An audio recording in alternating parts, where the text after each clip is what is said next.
நீங்க டெல்லி அரசியல் தமிழ்நாட்டு அரசியலுக்கு இப்பொழுது அதே தான் சொல்றேன். டெல்லி அரசியல் இருக்க விருப்பமில்லை, தமிழக அரசியல் தொடர்ந்து இருப்பேன். நீங்க கேட்க சொல்றேன்.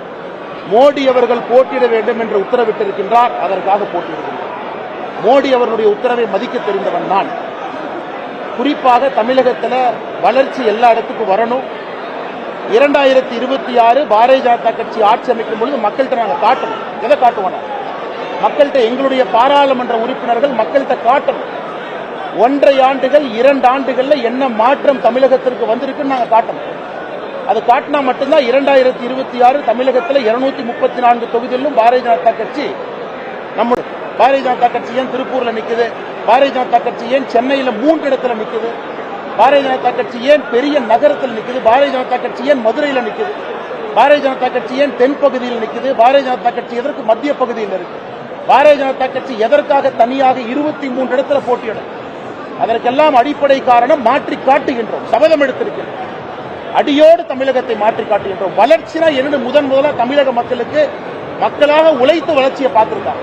கோயம்புத்தூர், திருப்பூர்ல பீனிக்ஸ் பறவையை போல அவர்களுடைய உழைப்பு முதலாக அரசு சேரும் பொழுது வளர்ச்சி என்ன என்பதை தமிழகத்தினுடைய சொந்தங்கள் 2024 26 வரைக்கும் பார்ப்பாங்க.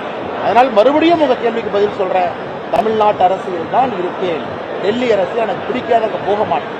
எனக்கு கொடுத்திருக்கக்கூடிய ஆணை தமிழகத்தில் 2026 வர வேண்டும் என்றால் இந்த 2 ஆண்டுகள் எங்களுக்கு கிடைக்கக்கூடிய அந்த 700 சில்லற நாள் முழுவதுமாக அடிப்படையோடு தமிழக அரசியலை மாற்றுவது மட்டுமில்ல, வளர்ச்சி நிஜ வளர்ச்சினா என்ன நாங்கள் காட்டப் போகின்றோம். தெளிவான ஒரு பார்வையோடு எல்லோரும் களமிறங்கியிருக்கிறோம்.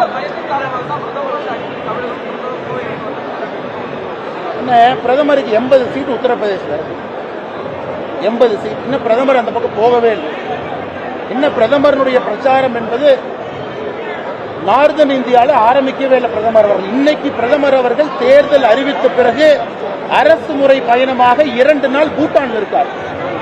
இன்னைக்கு பிரதமர் அரசு முறை பயணமாக பூட்டான், நாளைக்கு பிரதமர் அரசு முறை பயணமான பூட்டான். இதுல தோல்வி பயம் தெரியுதா உங்களுக்கு? தேர்தல் அறிவித்த பிறகு ஏதாச்சும் ஒரு பிரதமர் அரசு முறை பயணமாக வெளிநாட்டுக்கு போய் பார்த்திருக்கீங்களா? இது தோல்வி பயமா? அதனால யாராவது உங்ககிட்ட அந்த கேள்வி சொல்லியிருந்தாங்க, எதிர்க்கட்சி நண்பர்கள் சொன்னாங்கன்னா அவர்களுக்கு அரசியல் தெரியவில்லை என்றார். தேர்தலுக்கு நடுவில் ஒரு பிரதமர் தன்னுடைய கமிட்மெண்ட்டை காப்பாற்றி அண்டை நாடு, பக்கத்து நாடு, நட்பு நாடு பூட்டானுக்கு போறாங்க. அது பூட்டானுடைய உயரிய விருது இன்னைக்கு பிரதமர் கிடைத்திருக்கு.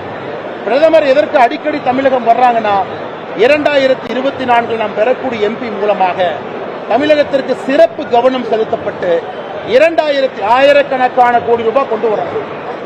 ஒரு எம்பி எங்க இருக்கிறாங்களோ அடிப்படையோடு மாற்றி காட்டுகின்றனர். சபதம் எடுத்து பிரதமர் களமிறக்கி இருக்கின்றார். அந்த 700 நாட்கள் மக்களுடைய அன்புல பாரதிய ஜனதா கட்சி வெற்றி பெற்ற பிறகு அந்த 700 நாட்கள் நீங்க களப்பணியை பார்த்து தமிழக மக்கள் முடிவு செய்வார்கள். 234 234 பாரதிய ஜனதா கட்சி ஜெயிக்கும். ஆனால் நாங்கள் ஒரு தேர்தலுக்கு 1 ஆண்டு 2 ஆண்டுக்கு வேலை செய்வர்கள் கிடையாது. கலாச்சார மாற்றத்திற்காக இந்த 2024 தேர்தல் இருக்கு.